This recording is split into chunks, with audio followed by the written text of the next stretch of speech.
to LOA Today. I'm Walt Jason. With me today is life coach and LOA teacher Joel Elston. This is your daily dose of happy. We are so happy you decided to join us today. Joel, today's topic actually comes out of the episode that I recorded earlier today with Anne-Marie Young. We had a guest on named Dave Mowry, and Dave he is diagnosed bipolar. He has severe anxiety, PTSD, a number of really severe issues that he dealt with that actually ruined his life for about a 14-year period until he finally climbed out.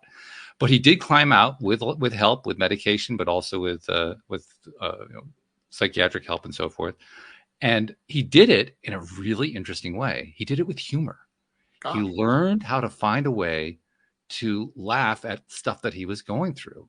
And not only did he learn to do that, he actually learned that it was fun and that he actually got enjoyment. He gets the most enjoyment in his life just going through his life day by day, looking for things that he can turn into jokes that he can tell.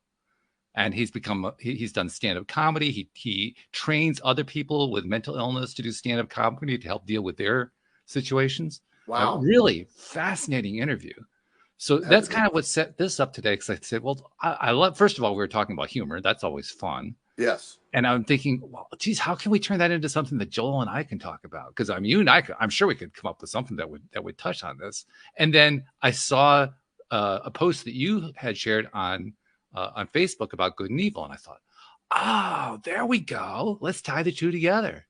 So that's how we ended up with today's topic. Okay, well, that's a great topic, and humor is something that you and I have discussed in various forms and fashions over the years, just about the value of humor, the ability to laugh. It's one of the great antidotes to depression and anxiety naturally. If you get into the biochemistry of that, the hormones released from laughing are amazing what it does for the brain, similar to exercise, not quite as good as exercise, but similar to exercise as far as how it affects the brain and positive thoughts. So that's the part of what we're trying to accomplish with the laughter. But also one of the things that, and this will combine the topics really well, is one thing that I over the years, I've never been in law enforcement, but I have been involved really on both sides of law enforcement, but we won't get into that. We won't even go there. We've done that enough. Yeah, I've had some laws enforced on me, but that's let's just say that. Yeah. But one of the things that having been on investigations on social services for child abuse and situations, I've walked into some horrific scenes with police officers over the years, and I don't do that anymore. It really was so negative to me for the most part. Sure. But one thing that was shocking, but I get it, is the humor that in the most bizarre things that they have. The police officers will often joke about, I can't even really say any of the stuff because it's just so out there, but just basically joking about the most vile, horrible things. They're not making fun. It is a coping mechanism because when you see something that traumatic, the immediate aftermath of a suicide by a gunshot, for example, is very graphic and very, you can't even describe it. So when you walk in on that, you're in shock the first time you see that, because as bad as you may think it would look, it's far worse than you've ever seen. Yeah. And so they immediately start joking. And at first I thought, well, that's not very respectful. But then I realized you would go crazy if you didn't bring that to the table. So humor actually is one of the great defense mechanisms against, very traumatic things in the body. It's not a cure, by the way, but it simply you need something to relieve what you're seeing. There needs to be sort of a break in what you're seeing. You can't shut your eyes, but at the same time, you need to break that cycle of like, this is unimaginable what I'm looking at. And imagine seeing that, sometimes 4 or 5 times a day, multiple times a month, and it just adds up. So a lot of them use humor as a way of that immediate coping skills. I use humor all the time, and with the right clients, the right situations to help bring their situation to a more manageable place by getting them to see sort of in my traumas, in my events over the years. I often tell the funny side of it. There's a lot of stuff that went on that, while horrifying, it's bizarre, it's funny, it's just almost unbelievable, some of the stuff. So humor can be a great gateway to many things, but it is restorative. And there's people that really, you've talked about this before with laughter and being away to watch shows you like, and Right. there's a whole bunch of people that I know that when they're ill with that have been ill with serious illnesses, terminal sometimes, that part of their regimen of healing is just to watch nothing but funny. It Yeah. just find something to laugh at. And the more you do that, there's a couple of things that I think takes place in the brain. One is the immune system, as we've talked about multiple times, is always best when it's not stressed with other things. Right. Humor is when there is no fight or flight engaged. Humor is you're laughing. It's probably one of your most freeing moments, when the body can be like, wow, I'm focused on something good. It's great chemicals being released. So that's a really big healing place. So the immune system has the ability to heal most things given the opportunity, with other factors, good diet, rest, all the other stuff that we know about.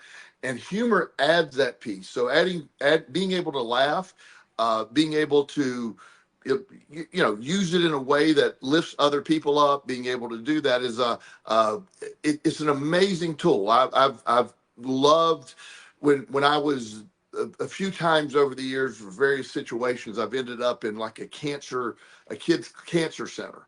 And one of the times that I was there, it was horrifying for me to go in there.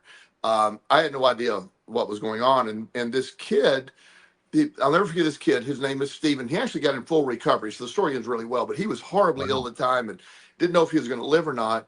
Well, I got to know him, and he had a stand-up routine as a 10-year-old about childhood cancer. Really? Yes. And it was, if an adult would have done it, you would have been banned and canceled. Yeah.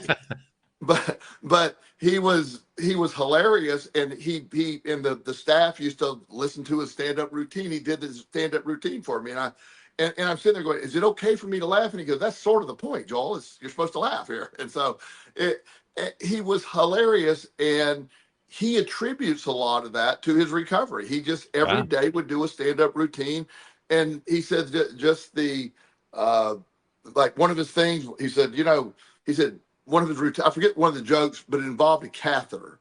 He said, I'm a 10-year-old boy in a catheter. He said, I don't even need to finish that joke. And, and so it was just stuff like that. It was just this bizarre, out there stuff. And just like, when, he said, that feeling after radiation? And I go, no. And he goes, exactly. He's just, just this stuff that was so out there. So humor is always something that's been a part of my life. It's my family. We all had this sarcastic, funny, joking, even in the depths of some of my worst times, humor has been something that I've always brought to the table. And my son, TJ, when I adopted him at 10 or 11, I think I mentioned before, he was totally, he was a very literal child. So he didn't remotely understand sarcasm. So the combination of me being very sarcastic humor and him not understanding it literally made for a sitcom. Yeah. Because and eventually as time went on, he'd go, okay, so I think you're joking at this point. I go, yes, I am. So we had to distinguish between them. But at the beginning, he everything was so literal. And it just, that straight man versus the comic routine in some various forms or fashion. So I love humor as a way of coping. It sometimes can be, maybe too much for some people without I know some people that use humor like a little too far and not do enough of the other stuff too. The humor can sometimes get to a point where you're ignoring or escaping, and escaping is not always bad, but at some point you got to deal with things too. So it's like anything else. Humor in the right quantity is an amazing tool. It is. Yeah. And kind of playing off of what you just said, Dave Mowry, my guest who was on the show earlier today, was talking about this sensitivity topic, and what are the circumstances under which it's appropriate to use certain kinds of humor because you might be triggering somebody else. Yes. And his take was really interesting. He said the people who are most triggered by this kind of stuff are therapists. Oh, I'm sure. The people who are, the mental health patients, they're not triggered by it at all. As long as they're the ones who are exploring their own humor, there's no triggering going on. And I thought that was a really important distinction, because we can kind of, I mean, there's a whole, political thing going on about woke and cancel and all that kind of stuff. But at the end of the day, we do need to be sensitive to other people, but on the other hand, we don't need to be overly sensitive. And there's like a line that you kind of have to pay attention to. Like there are a number of things that he said. For instance, he told some really funny jokes, actually very clean, interestingly enough, but funny jokes that he was telling today. And a couple of them I knew I could never tell. Why? Right. Because I've never been through that kind of mental illness. But it was totally appropriate for him to tell. Yes. Totally And appropriate. the idea that people that go through their own stuff I don't have some of the connections with him, shared experiences that he did. So I wouldn't have either the authority or the knowledge to be able to share that with others, but it would be hilarious to hear him share it. And I think that really matters. And, the idea that, we do have a lot going on in our country about what you can say. And, I grew up in an era where, when I was a child, Red Fox, Richard Pryor, eventually Yes. Eddie Oh, Murphy. yeah. And so I would just have to name those names. Anybody who was alive during that time knows exactly what you're talking about. So anybody that could be possibly offended by what anybody says in a comedic routine right now never witnessed that. Throw in Archie Bunker and you got the whole mix. Yeah. Well, one of the ones he died. I mean, very predictable death, by the way. But Sam Kinison. Yes. Are you familiar with Sam? So do some YouTube searches of Sam Kinison stand up. Oh my goodness. And let's see how offended we're going to be, because he took it to whatever level. And I used to die laughing at Sam Kinison. And it's just the premise for us that laughter and laughter is connection. So what happens is when you laugh and you connect with people, when you find similar things to laugh at, when you can be funny with somebody and you get to know somebody. Like I know friends, I know their sense of humor, and it really connects. One of the I think I mentioned this on the show a few weeks ago. I'm constantly reading stuff, and so it's a big junk bumbling craziness in my brain. But I remember this article I was reading probably about 4 weeks ago, and it was listing the number 1 through number 10 reasons why a woman falls in love with a man. Okay. And it for women between, say, 25 and 35. Okay. And the number 1 thing was the ability to either potentially provide or provide safety, security for the family. That was number 1. It's just, most women are having babies. They want to make sure the dad's a secure dad, safety. Makes and all sense. That. Yeah. That makes sense. But shockingly, number 2 was a sense of humor. It was humor. Was way up there. Looks were sort of way down the list. It's like so I was fascinated by that being so high, and it had a lot of comments by women underneath, and a lot of women in the comment section were suggesting actually we'll move humor up to number 1, the other one down to number 2, because I wouldn't be surprised. Because it's when you can, especially during times where things are not going well. If you can get somebody to make you laugh, it really will lift you up. I told the story. I don't want to keep telling the story, but about the my neighbor kid when he was 4 years old peeing in the backyard, that making me laugh. And that was a very therapeutic moment for me after the death of my son. And that's a great example of how humor, and he wasn't even intending to be funny. He just it was something that made me laugh. And it was this hilarious moment that the first time since the death of my son I'd actually laughed. And it was I told you that when that happened, it was the first time I knew I was going to be okay. Yes, because I was able to laugh again, because nothing was funny before that.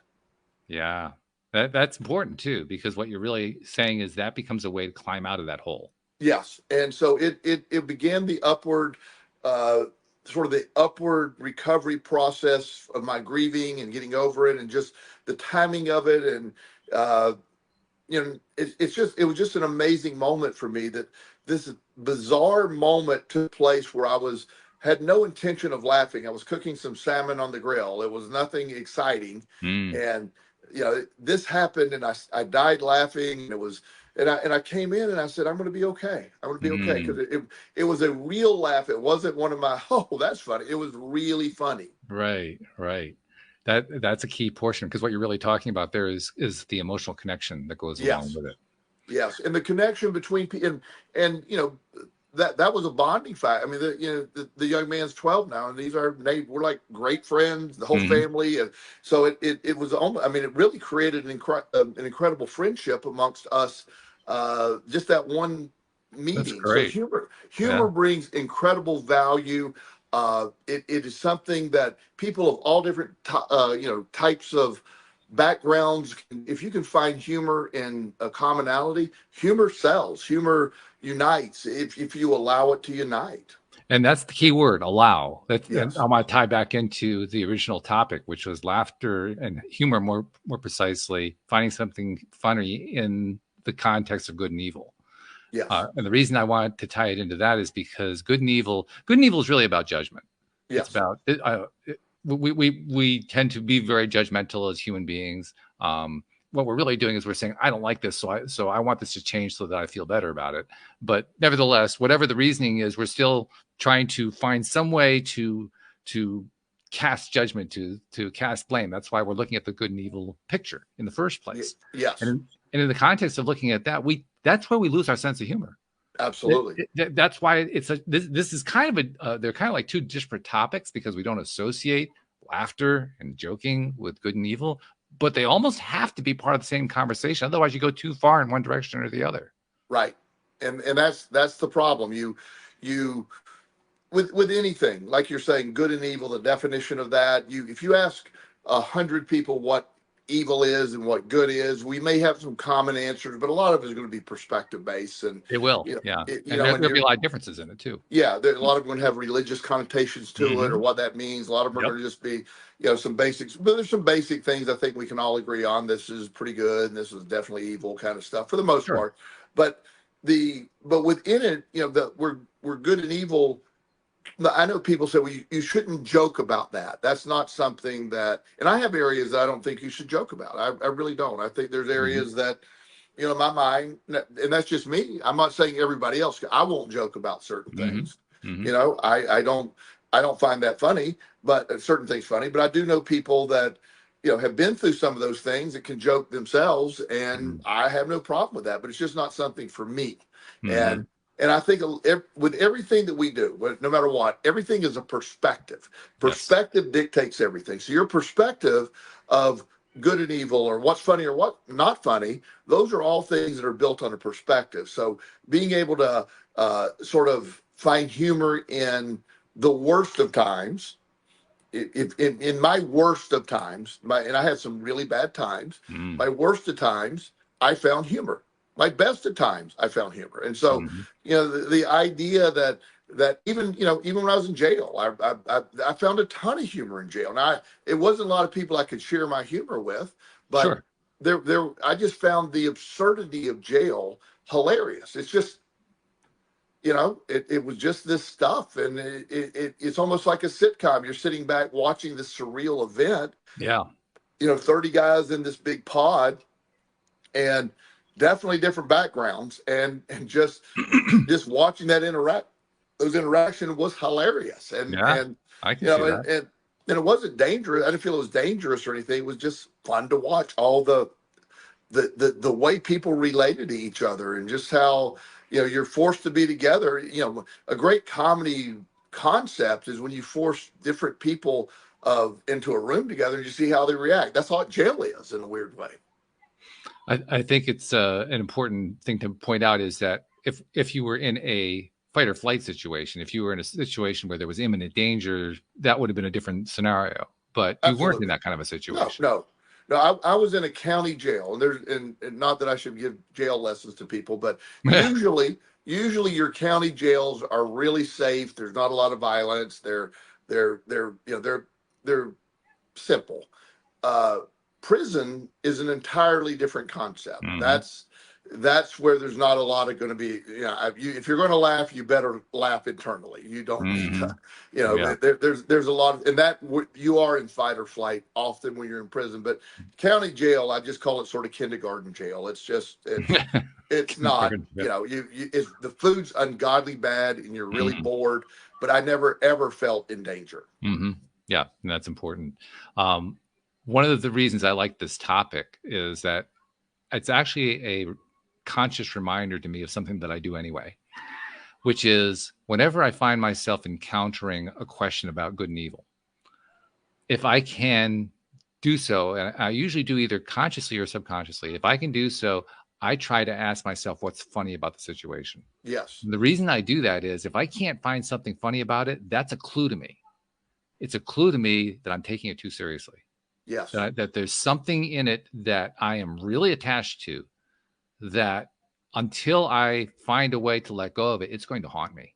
It's going to Absolutely. haunt me and haunt me and haunt me and haunt me. And it can actually, and I know from personal experience, when I let stuff go that way, when I let it, kind of become the takeover experience, it doesn't end well for me. No, It never has. I agree. I can see Yeah. that. So Yeah, me so for either. me, I mean that it's almost like it's a tool in a toolbox.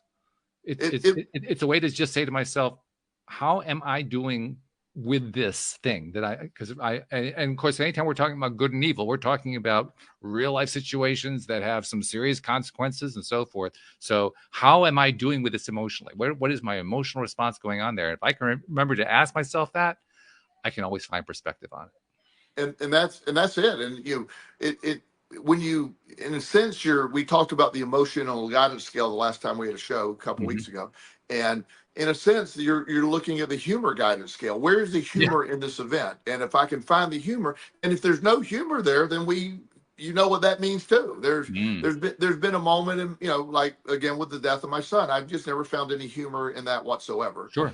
And so that one, yeah, that's sort of one you can say there's just no humor in it.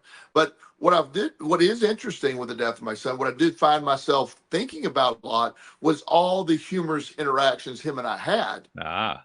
So there was that, because and every time daylight saving time changes, I think of him, because when he was in my home, the very first time that happened, I told him, you got to go to bed early tonight because time's changing. He never believed me. He just thought I was being sarcastic because time doesn't change. Oh my goodness. And we had this big discussion. I go, son, no, it really is. He goes, I know you're kidding me. I go, no, it literally is changing. And then as time went on, of course, he understood it. Sure. And then as an adult, I would text him, time changes tomorrow. And he goes, you're making that up. That was so it's one of our things that stays. So that I found that. So when he passed away, I had to find all the millions of things that made me laugh about him, because we had this Mm. great, him and I had a great humor connection, and so we always had funny times to talk, and so that was something. So humor, even within that, his death had no humor, but Mm. our times together helped me heal. So even with that, I was able to heal using humor as a way to remind myself of all the fun times we've had. That's so beautiful, especially when you made reference earlier to the fact that your relationship with him, because he was so literal about things, Yes. was almost like living in a sitcom. So you literally leveraged that aspect and said, let's build on that. Let's make Yes. that a big part of how I think about him as I think Yeah. about him in the past. Yeah. Yeah. And his responses were always just so, again, so literal. And, we would, I would often find myself in situations where I would say something, and he would, great example, we were driving down to Florida to see my parents, and I was on a call with a client. My Mm. client's name was Jerry. Hmm. And so I'm talking to Jerry, and I'm hanging up the phone. So, all right, Jerry, I'll talk to you soon. Well, TJ's in the back seat, and he's listening to whatever he's listening to. He goes, do you know Jerry Springer? And I go, yeah, I do. That was Jerry. And so I just sort of, I thought he knew I was kidding. So we get to my parents' house, and they're happy to see us. Mom had cooked us this great dinner, and so in the middle of dinner, TJ goes, "Oh my God, my dad knows Jerry Springer." And, and now I'm having to go, okay, wait a minute. I don't know Jerry Springer. You, once again, I was being sarcastic and you took it as literal. Again, I have a million of those. So no matter what, I always encourage people. People ask me, and I believe grief is an individual thing. I've talked about it a million times. You can't tell anybody how they grieve. But if you ask me my advice for grieving, always find the humor. Find the funny times we had together. Find the times that we laughed. My dad was an amazing. He always had the absolute worst jokes, but they were hilarious, and he put them on the same loop over and over. And right. You just knew the joke. He would like. He used to say, "I'm busier than a one-armed paper hanger." Oh, dear. I don't even know what that means, but it just became part of our. I don't know what a paper hanger is. I don't know why I would only have one arm, but I think he's referring to a wallpaper hanging, but I get it. Maybe but he had this he had imagine 100 of those, and we would roll our eyes at the dad jokes, and he would laugh every time, act like we never heard him before, repeat it. My dad had an incredible sense of humor, and he would tell jokes and often get them wrong, and then laugh at getting them that's wrong. always good. Yeah. Yeah. So someone who can't tell a joke and who can't tell a joke severely. I mean, like they really messed it up. That's actually one of the funniest kind of persons you can listen to. Yeah, just because you're waiting for you're like hanging on bated breath. What's the next thing they're going to say that just screws it up? yes. And so I think when I think of my dad, I don't think of the several years he was in the nursing home loss. I think of my dad and his humor. When I think of TJ, I think of TJ and our connection with humor and him and the very different senses of humor we had, but we always found a way to laugh. My sister and I had still have a very unique connection with humor. She can look at me and I can look at her, and we can know what we're thinking. And then, so whether we're at a funeral, a wedding, or in church when we were younger, I could look at her and she would I can make her crack up ridiculously just by looking, just by giving her a look. And if everybody were looking at it, they would have no idea what took place. Yeah. So there is that. So there is humor is a solvent. It's a connector. It does a lot of things. And so when you're talking about, like you're talking about sort of the comparison within good and evil and all the other stuff, humor can be sort of an antidote for all choices. It can add to the good, and it can be a sort of an attack on the evil on some level. Yeah, I don't even think of it as an attack, although it can be, certainly. I think of it more in terms of how do I feel about it differently. So to give you an example, my father, at the very end of his life, the very last year he was alive, he was in pretty rough shape. He had Parkinson's. And with Parkinson's disease, you get to a point where you can't swallow anything. So you can imagine how that doesn't end very nicely. Right. But we were visiting him, and he was in it wasn't a hospital. It was more like a care center home kind of a thing. And it was institutional. So it had hallways. So we got him into a wheelchair, and we're just wheeling him around and interacting with him and talking with him and so forth. And we started treating it like we were in a wheelchair race. So anytime somebody we'd pass them in the wheelchair. Okay, we're coming around the outside. Just crazy, silly, stupid stuff like that, just to kind of break the whole pattern of my dad's at the end of his life and he's about ready to transition over, and it's probably not going to be a real nice transition. We just skipped all that. Yeah, we said we're just going to interact.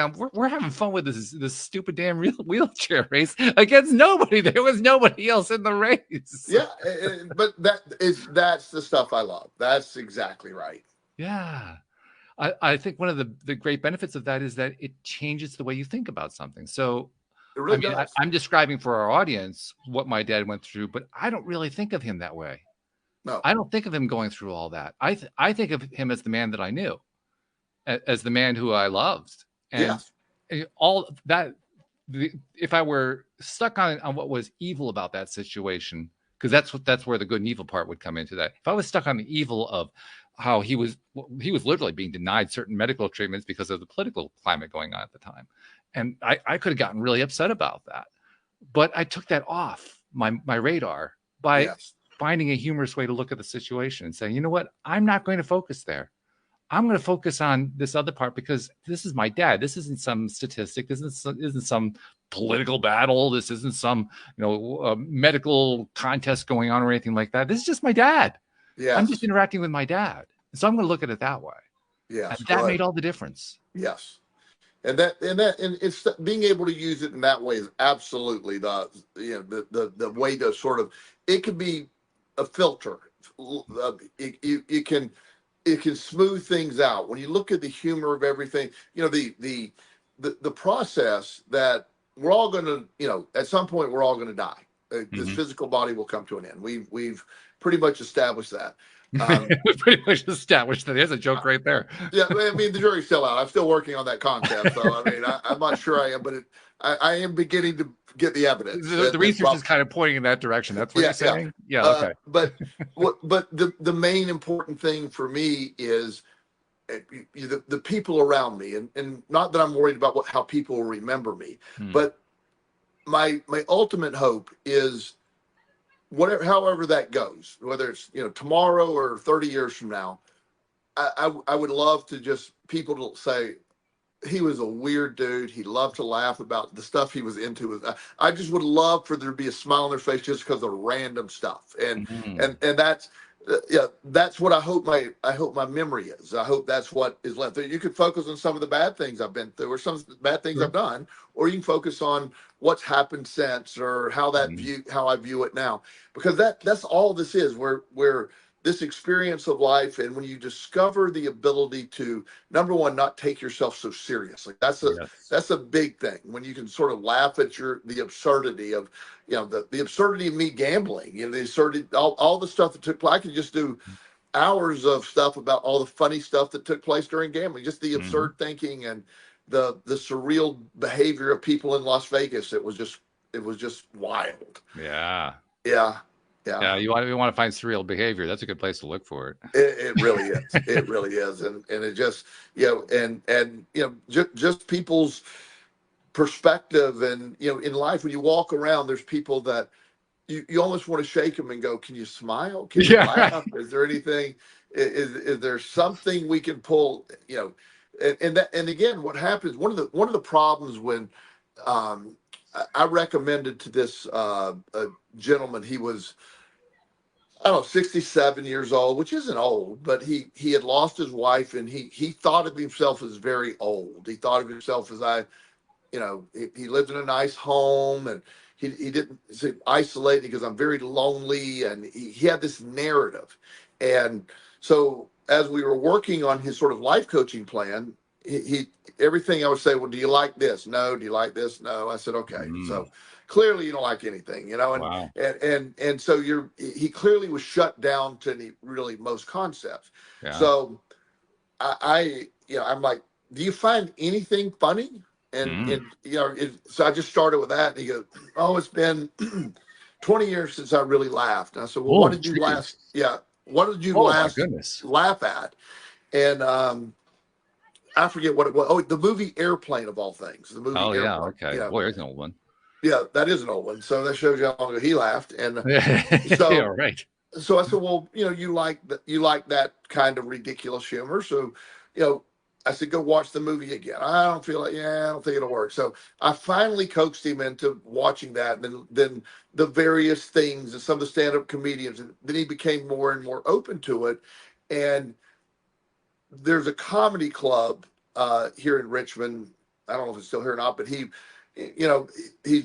started getting into the comedy a little bit, and he wasn't going to do comedy himself, but I talked him in one night to going and just laughing at this comedy. Just try to find. I said, instead of going in with a filter of I'm old and nobody wants to be there, so he goes in, and there's this young man with some kind of condition, some type of palsy. His arm was, but he was a comedian, and his whole routine was about his disability. Right. And he said, at first I just started to I was disgusted that he was making fun of his just, and then he realized, he said, it's his disability. He can do what he wants to do. That's right. And once he did that, he said, and then he flipped to, this kid is I'm worried about my situation. Look at him, and he's laughing about, and that one night changed his life. He actually introduced Wow. himself to the kid, and the kid said, hey, I'm going to be at these shows. Would you like to meet me there? He became very good friends with this kid. And when I say kid, he's 20 or something like that. Sure. Yeah. But it just became this. It had this great friendship. It got him out of the house. He went out. The young man eventually got a sort of a secondary on some touring comedian show. The older guy went around to see some of the shows with him. It changed his life. And Wow.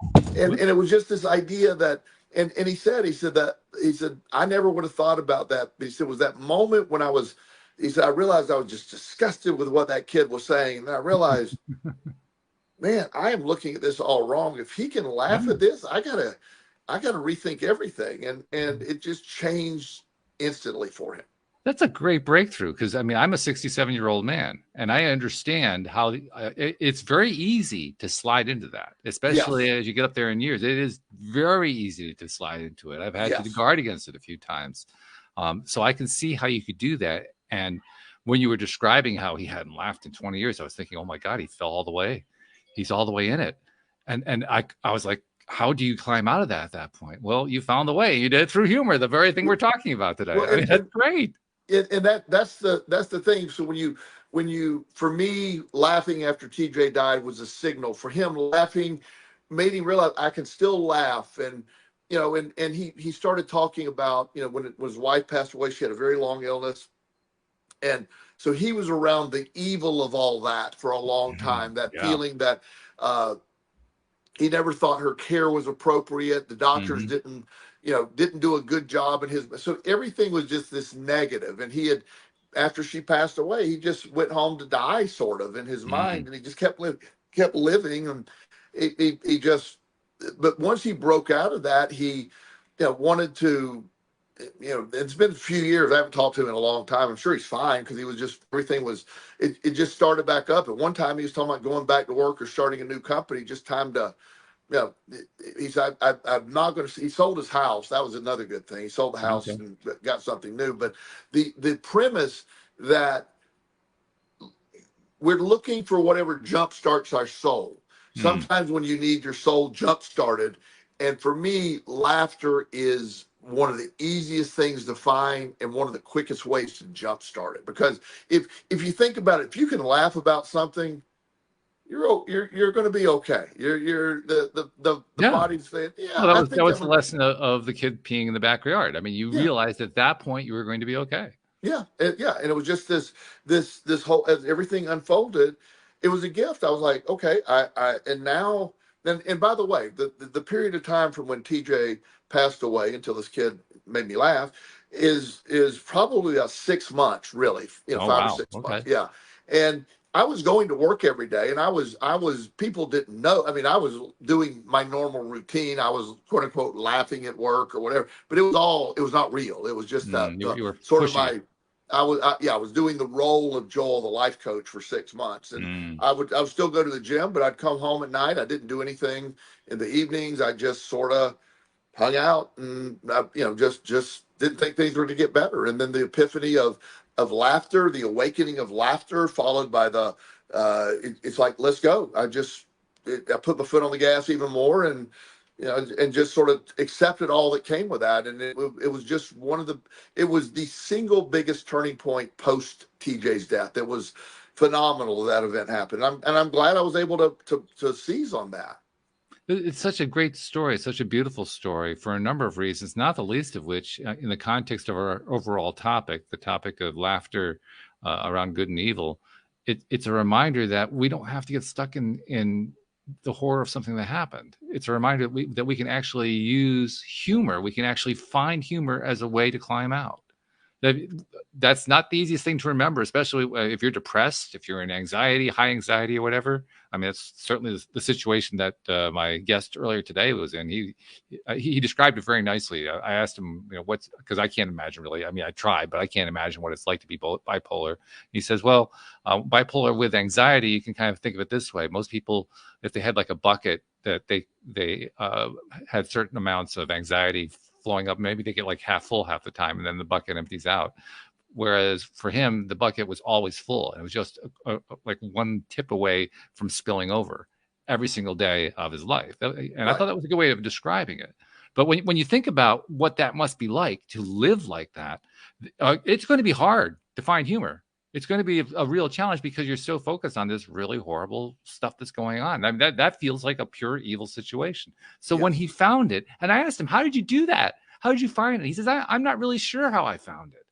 I'm not really sure what made the difference. I just kind of had an inspiration that came to me. But that was about the best he could do to explain it. What came through to me when he said that was that the inspiration came at the time that he most needed it. In other words, yes. It's almost like the brain was kicking into gear and saying, here's how I survive. Here's yes. how I go back into living mode again. And it happened all subconsciously. I mean, he didn't have any, this wasn't like a thought process going on. Oh, I'm going to do survival mode here. It was all a completely subconscious process. But it basically goes to show we are built for health. And somehow in the most horrible situation that he could possibly have ever lived in, he was able to find health because his brain said, okay, time to do some health. Here's some inspiration. Go for it. And yeah, and whether what he, whatever chain of events happen, the body is always healing. It's seeking healing. The brain's seeking healing. Even depression and anxiety, it's always, the body doesn't want that. It's trying to come up with a formula for it, for a remedy. It can't always. And your perspective, when I say everything's perspective, I make it sound like that's so easy. By no means. I know changing your perspective is, when you're stuck, is one of the hardest things to do. You're literally just going against everything that you're feeling. But that, whatever it leads to, I always believe that either the universe or God or whatever your belief system is, the whole point of all of this, life in general, is we're resilient creatures. The body's mechanism is amazing to cope with things. It's just, we don't really understand because it's not talked about, but there is no chemical that you can take from a pharmacy that your body cannot produce itself. Mm-hmm. That's worth thinking about right there. Yes. So the idea that your body can produce these chemicals or an equivalent chemical, not maybe the exact identical chemical. But a chemical that does the same thing is there. But when the body is impaired or in fight or flight or stuck, that mechanism that releases or builds all that is not available to us. And the immune system, that's when it's compromised, it's weakened. And then that doesn't get to happen. So when it comes to mental health, being able to laugh, sort of, again, the same chemicals that are in some, it would take probably 9 separate antipsychotic or mood altering pills to come up with what happens in your brain when you laugh. Yes. You're taking like 9 separate ones that are all produced internally, and they're hilarious. When you think about it, the more you laugh, the deeper it is, and it just goes. And in fact, if I remember correctly, you would probably know this, so maybe you can correct me on this. But if I remember correctly, there are a whole bunch of hormones in the body, many of which are positive, what we call the positive hormones, the feel-good hormones. And if I remember correctly, laughter is the only one that triggers all of them. Yes. Is that right? Yes. Yeah. Which is astonishing, first of all, but second of all, it's like, hey, pay attention. This is important. There are conflicting studies, but I agree with that. What you're saying, the main study says yes, it releases all of them. Others will argue that that you can get studies. We talk about studies. The studies are what they are. But but you can feel it. There's just certain things that you can feel when you're getting better. There's an internal thing going on, and laughter to me signals hope. Laughter is a connector. Laughter is some. I want to be around people that make me laugh. One of the reasons I love talking to kids is yes, they have the ability to make. and they don't even when they're not trying to be funny is when they're the funniest. They're hilarious. It's true. It's true. I was also asking my guest earlier today about how he learned to look for humor. In other words, he was not in a place before he got started doing this where humor came naturally to him. Quite the opposite, in fact. He had trouble laughing at stuff. But he was encouraged by, I think it was a comedian who was actually going around to various facilities where mental patients were there to hear what he was saying, who was essentially arguing, learn to become a stand-up comedian. Here's how you do it. And you go through your life looking for, where's the humor in what I'm dealing with. And when he tried to do it, it took a while. It took him, I don't remember what he said, but it took him like days to come up with his first joke. But he finally found it. And what he discovered along the way is that once you start developing that, he made reference to neuroplasticity. You're retraining your brain to always look for it. Yes. So it becomes a habitual thing to do. And the more that you do it, the more that you find it. And much to his astonishment, I kind of equate this to my experience with doing this podcast. As you know, I started the podcast because I was looking for help for myself and ended up discovering that I love doing it much more than I ever realized that I would. Similarly, he has gone into this thing of, okay, I'm going to find ways to find humor in what I'm dealing with, and found that it was immensely joy creating for him just to find them. Yes. One of the questions I asked him about was, do you laugh at your own stuff? He says, no, I never laugh at my own jokes, but I have enjoyment in them. He says the fun part for him, the enjoyable part, is finding something that he knows someone else is going to find funny enough to laugh at. Yes. And he says the stuff that his sense of humor is built around is stuff that almost always people are laughing at. They're willing to laugh at it when they hear it. So for him, it's just joyful to find one little thing, like an absurdity of some kind. Say, oh yeah, people are going to love that. They're going to laugh at that. That to him is joy. And that's really what kept him going. He had the same experience with that as I have doing the podcast. Like, I got to do more of this. That was his feeling. I got to learn more of this. I got to find more of this. And so now he's constantly looking throughout his life. Every single day of his life, he's got his radar out there. Like, okay, is there anything I'm finding funny today? He might not even find anything funny for 5 days, but he's constantly looking for it. And when he finds it, yes, he found another one. I love that. That's good. Yeah. Yeah. And but anything you filter for, eventually you will start finding, and you'll automatically do it. If you and that's looking for the humor in things, and on a bigger scale, like we had talked about, in previous shows, the pervasive way news is delivered now is through a negative lens. Oh yeah. Politics is through a negative lens. There's nobody saying what they're going to really do. They're saying what the other people are going to take away from you. So absolutely. Yeah. So we're not filtering for any positives often, and so it doesn't seem to be things that are going right. So we'll tend to there's nothing funny going on. We're at a critical time. And I think I've told you this again. This is recently we talked about this. In my lifetime, we have been on the brink of destruction 50 times. It's just it's the end now. It's all falling apart. This isn't sustainable. It's all going to fall apart. Our country's done, and some of that was church stuff. And this is the year that Armageddon's happening, and you're like, oh my God, is it that time? And it's like, I'm on my 5th Armageddon right now, and we're good. All right. Well done, by the way. Yeah. I love that. Thanks. I mean, I hope most people live long enough will get 5 or 6 Armageddons in. I remember back in the 1970s, there were a number of interesting kind of iconic things that happened in the 70s. One of which was things would happen at airports. Now, airports in the 70s were completely different from what they are now. Oh yeah, the security and all that is has totally remapped it. But at that time, it was no different from, say, going to a train station or a bus station. It was very similar to that. And you could see a lot of interesting things that were iconic in the 70s by going to an airport. For instance, Hare Krishnas. There were always a group of Hare Krishnas at the airport who were dancing and doing their stuff and so forth. Or there was the guy who carried the sign that said, "The end is near." Yes. And they were in all the airports. It was amazing. I mean, these it's like, did they have like an affiliation? Did you have to join a club so you could get the sign? But these guys were everywhere carrying these signs saying the end is near. And it was so iconic. People, comedians would make jokes about it. It would be included in talks that were being made and so forth because it happened everywhere. It was so ubiquitous. So there's a perfect example of that kind of cataclysmic thing that after a while, you see enough of it. You say, "Oh, okay. Well, we're doing that again." We're gonna end the world's coming again this week. So Yeah. and it's one of the things that I learned from me is listen, we tend to, as human beings, take everything way too serious, I believe, Mm. often, and I'll challenge people to say, okay, on September 9th last year, what was your biggest worry? What was your biggest concern?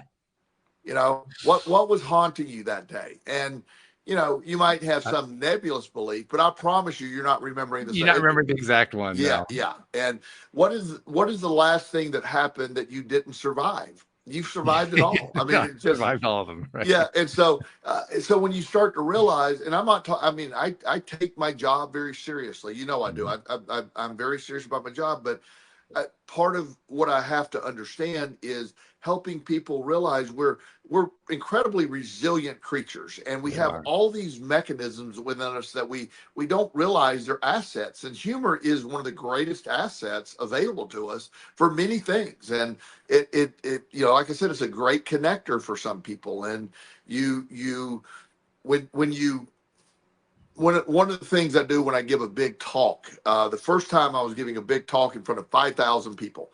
Uh, that's a lot of people the first time you Mhm. give a talk. And so I was the third person to talk, and there were two more people after me. I So, remember you told me this story. This is great. I love this yeah, story. when I sort of fumbled the papers and, Yeah. yeah. So the, give me advice. I'm not normally nervous when I talk to people, but, the guy that was one of the old time guys there was saying, just get up there and, flub up or something as you walk up and then make a joke about it, and it'll break the humor, break the silence or whatever you're feeling inside of you. So I don't write anything down. I don't write anything down for my speeches. They're all in my head. So Mhm. I can give you an hour talk about whatever topic you want, and I don't need it it's all in my head. Mhm. Uh, but going on stage, I grabbed a handful of just copy paper. It looked like paper. And as I was walking up, I just fake tripped and my papers went all over the floor. And I've gathered them. I go, that was a great entrance, wasn't it? And everybody cracks up laughing.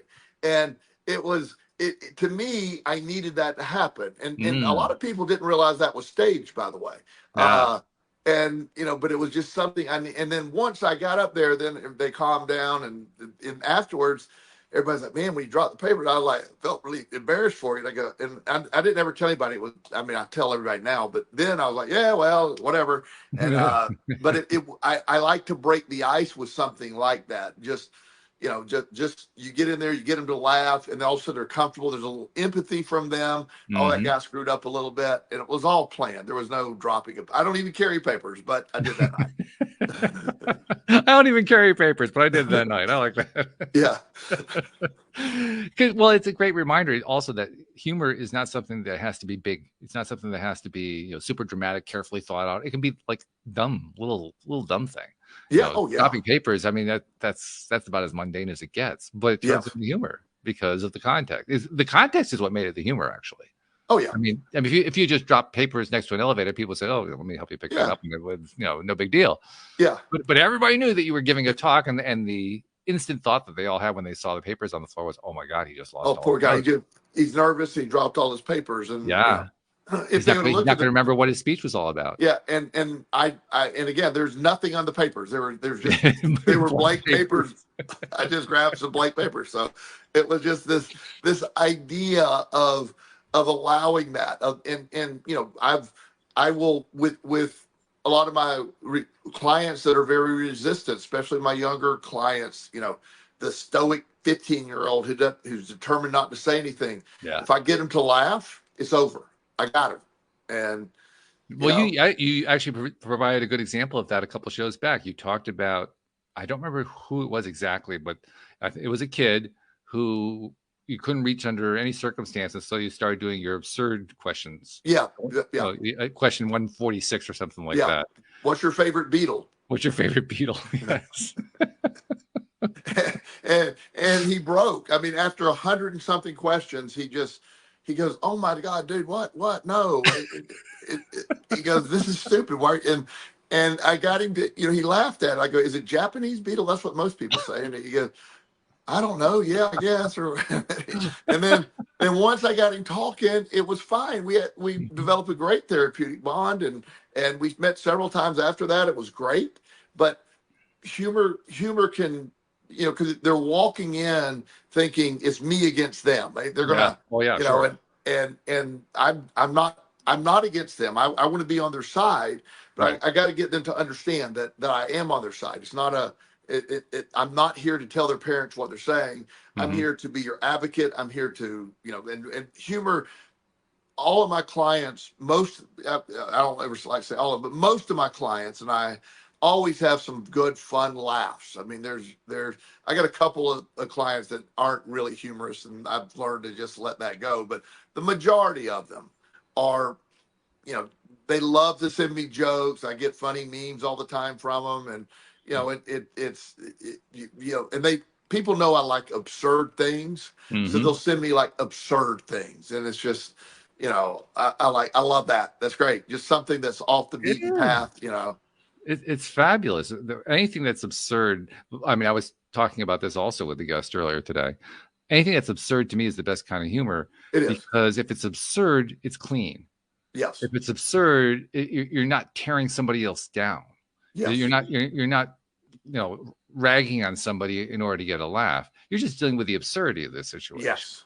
Yes. And that's what makes absurd beautiful. So, I mean, It is.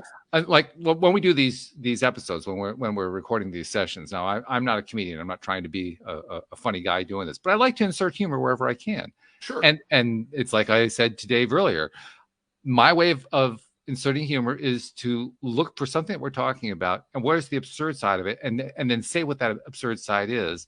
And a lot of the time it doesn't come out as funny, and I don't worry about it. That's okay. I just look for the next absurd thing, because the absurd things are the ones that at some point they come out as being funny, Yeah. and then it works, and it's great. And it's Well, clean, and nobody's offended, nobody's put off. It's not like I stepped on somebody's toes. It's not like I triggered somebody. We just yeah. talked about something that was absurd. Yeah. And when you're able to, and sometimes, where you can use absurd statements that without having to say more, you can say a lot. Oh yeah. Here's an example, and this does step on toes, and I don't care. Um, so Dave just said the give you a same thing, time. by the way. Just saying. Yeah, yeah. So there was yeah, I'm at a thing one time, that this event, and it's the thing about helping kids. Hmm. And you had all these community services coming in. How can we best help kids? Okay. So there's this priest that stands up. I don't even need to really get too much deeper. And he goes, well, the Catholic Church helps more kids Oh than dear. anybody. I can hardly wait. And all I do is go, huh, really? And the whole place dies laughing. I didn't have to say anything. Because it was so obvious. It was so obvious. And he goes, I just, I was, and I go, all I said was, huh, really? And just, just, and I didn't have to say any more. No, And again, any Catholics offended by that, Walt at LOAtoday.net for any complaints. I love how you do that. Thank you so much. Yeah, no I really problem. appreciate that. So, We're but friends I didn't. before, right? I just put it out there. Everybody else I like the jokes that fill themselves. You know what I'm saying? You don't even have to. Hmm. Just the. And again, to me, no disrespect to this guy. I'm sure he's a pretty good guy. I'm sure he's probably not a Yeah, pedophile. sure. Probably 60% chance he is, but not anyway. So statistically, I'm just going with statistics. But Okay. the idea that this guy couldn't read the room enough to go, can I say something a little differently? Or we have Yeah. program. You don't just stand up and go, the Catholic Church has always been supportive of children. I'm like, really? Yeah. Yeah. It's almost like he need to have his own snare drum to do a rim shot on after that. I would love to have been somebody in a band in the background could have given me Yeah. if I'd have had time to pull up my phone, I would have. But it was just, anyway, that was one of those. That's where you also want to say, but seriously, folks. Yeah, but seriously. Yeah, and I could have said a lot more, but I didn't. And it was just like, really? And it was, and then every single person being laughed. It was just this, oh yeah. So sometimes absurd statements can be humorous without the person even intending remotely to be humorous, or like, it's just the idea that we live in a society where you have you have all these perspectives, you have all these people, and everybody brings something to the table. So how I see something is not necessarily how you're going to see it, and vice Mm. versa, or other people. And living with that humor is what can unite all of it. Oh yeah. Yeah. Because when you like different shows like The Office. I know a lot of people that love The Office, and Mm-hmm. The Office really didn't have a lot of jokes per se, but it was a personality based sitcom Mm-hmm. where it just, again, absurd situations with these absurd personalities, and it was Right. incredibly, incredibly funny. Mm-hmm. Yeah. The other thought that keeps coming to my mind is you made reference earlier to the polarity that goes on in particularly in the U.S., but also around the world. You talked about the news, about politics, and so forth. And I think all my regular listeners know I have this little bit of a warped side of me that likes to pay attention to the political world from a distance. I don't dive into it. I don't do the deep dive because I don't want to poison myself with it. But I like looking at it from the distance. And to me, it ties in beautifully to the topic today. Because the topic is finding humor in the battle of good and evil. And from the perspective of people on both sides of the divide, that is a battle of good and evil. They can't agree on what the good side is and what the evil side is, but they Right. both see it as a battle of good and evil. Yes. And I won't even tell you any of the particular pieces of humor because I don't want to offend anybody on that. But what I do on a regular basis is I'm looking at the various reports that are out there, the news reports and so forth about what the different sides are saying. I can't tell you how often I'm laughing. Oh I mean, yeah. seriously, I just it's a good thing nobody else is in my head while I'm reading this stuff, because I'd be literally offending like 80% of the country. But because they don't hear that, it's okay. I'm the only one who hears it. But I'm just sitting there and I am just floored with how much absurd stuff that goes on in that arena. There's so much, and you're It's right. crazy. You have to keep it to yourself, You and do, yeah. but and I have a lot of friends. We'll send each other these funny and funny things, and many people. Politically, I'm not a big fan of either side, as you know. I Yeah. don't and I don't keep up with all the stuff back and forth and all the drama, but you'll see these most absurd things from both sides, Oh, and it's crazy. I'll get these things, and you're like, you can't make it up You because can't, no. it's funnier than stuff you could make up, really. Yeah, yeah. And that's good. That's hilarious. So I bring that up not because I want to offend anybody, but because I want to tell people if you're finding yourself overwhelmed by something like that, look for the humor in it. Yeah, It's one of the best ways to get that overwhelmment out of your system, absolutely. especially with something where there's that divisive a thing going on. When it's that Yes. divisive, if you can find humor in it, I guarantee you will just wipe it right out of your system. Humor is, I've used the word solvent a lot, and I Yeah. love that word for humor. Humor softens, it loosens, it unclogs. Humor does a Yeah. lot of things, and the being able to share humor, the people that I love know I love them because the way I share humor. Mhm. It's I laugh with them, and I encourage them with humor, and they know that. And we can be in, we I have absurd humor, So the things that I was in the car with a dear friend. She was driving. This has been a while back, and these are silly things that we'll do. So she doesn't like me to drive, so I let her drive. Okay, Mhm. so I'm good with that. She's a good driver for the most part, and so we're driving down the road. Well, you know how they have the manhole covers on some of these older roads that you Oh hit them, yeah. and so after about the ninth manhole cover in a row that she hit, she missed one. So I said, "Do you need to back up and get that one?"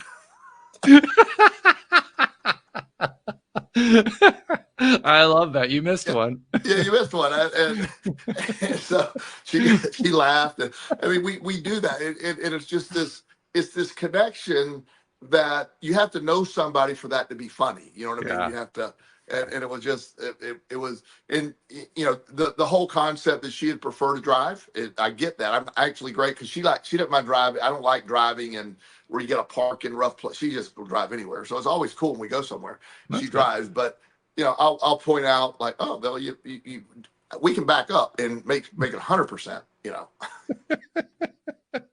And the best part is she can go along with the joke. That's the Of really good course, she part. loved it. She I laughed. love that. I forget what thing she said, but it was funny, I'm sure. And so, but Fabulous stuff. also as a parent, one of the things that I found so important was finding humor in dealing with my kid, because Mm. you know how stressful. And this will be my last story, but when I was living on Anna Maria Island with my son TJ, and he was a wild child, and I have Mm. many great wild TJ stories, but he came to me one day and he said, look, me and whoever his buddy was, they wanted to go in town to a party. We were on an island. You have to drive into town to do that. And I said, son, this is not going to end well. I mean, you have a hard time getting home at curfew when you're on the island. And I go, Mm. 11 o'clock, you must be home at 11 o'clock. You Mm. must be home. Mm. And he goes, okay. I said, so you have an agreement with me. You'll be home at 11 o'clock. Now, I knew TJ had no shot of being home at 11 o'clock deep down. So 11 o'clock rolls around, no word from TJ. Mm. 11:30, I'm calling his cell phone. These are back in the old flip phone days. It's off. All right. There's no find my phone. There's nothing. Yeah. Call him again, 11:30, no TJ. Midnight, no TJ. About 2 a.m, I called my sister. Said, "What point do I need to call the police here? I don't know what to do. I don't Mm. know where he's at. He didn't know where the party was going to be, but I assure you, the party's not going on." So finally, probably about 3:15, I hadn't been asleep. The phone rings and it's TJ. I am so mad, and I'm ready just to go. So I answer the phone and go, "What?" Yeah. And he goes, "We have a dilemma."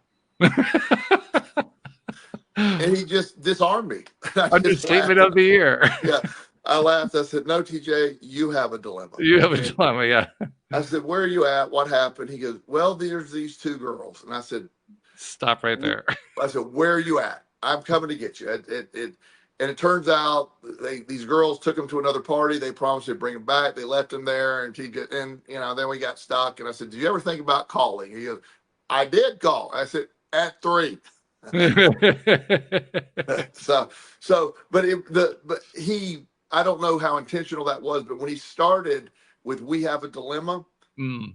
it made me laugh. And first Yeah. of all, there was probably some security in the fact that he's okay, Mm. and I did that.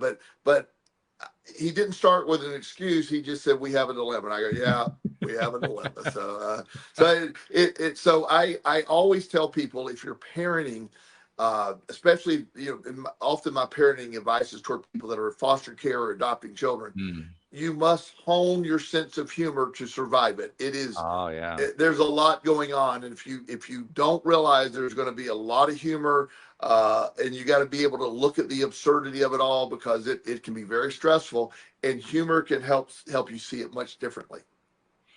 And I'll end on one final note, a reminder that when you aren't seeing it differently, when you aren't seeing the absurd part, that's a flag. Yes. That's a flag to you. That's basically a message saying, lighten up. Yeah. And we human beings, as I said, have a lot of things going for us. We have a lot of systems in our body that are intended for our health and growth and prosperity and repair. And often left out of that is the value of humor in all of that. Humor sort of is have you ever heard the concept that insulin is sort of the top hormone that doesn't control so many things? Mm-hmm. Humor, I believe, is sort of the underlying thing of every symptom, because the body will respond to humor in a really positive way more than anything else. That makes total sense to me. Yeah. Yes. Well, thank you very much for keeping this a light hour talking about good and evil. I love that. Yes. I appreciate that very much. Thank you, podcast listeners everywhere. We'll see you all next time here on LOA Today. Goodbye, See you everybody. guys.